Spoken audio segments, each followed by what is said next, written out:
अवांखे update कंदालू। Breaking news है तो वफाकी सरकार NCOC ते अमल न करण ते सख्त पाबंदियुनि जो इशारो ॾेई छॾियो है। कोरोना की टी लहर में तेजी आई है। 2842 मरीज ICU में आहिनि। असद उमर जो चवणु है तो बर्तानिया में ईंदड़ वायरस पाकिस्तान न पर सॼे खिते में पखिड़िजी वियो है।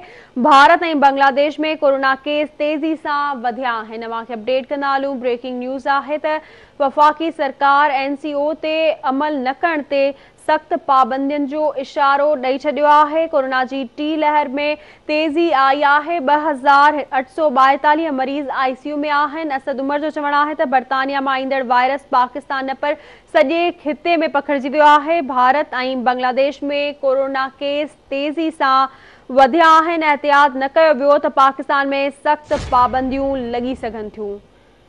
अवांखे अपडेट कंदा हलूं। अहम ख़बर है तो वफाकी सरकार NCO ते अमल न करण ते सख्त पाबंदियुनि जो इशारो ॾेई छॾियो है।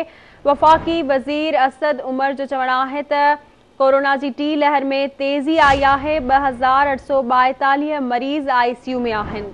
बर्तानिया में ईंदड़ वायरस पाकिस्तान न पर सॼे खिते में पखिड़िजी वियो है।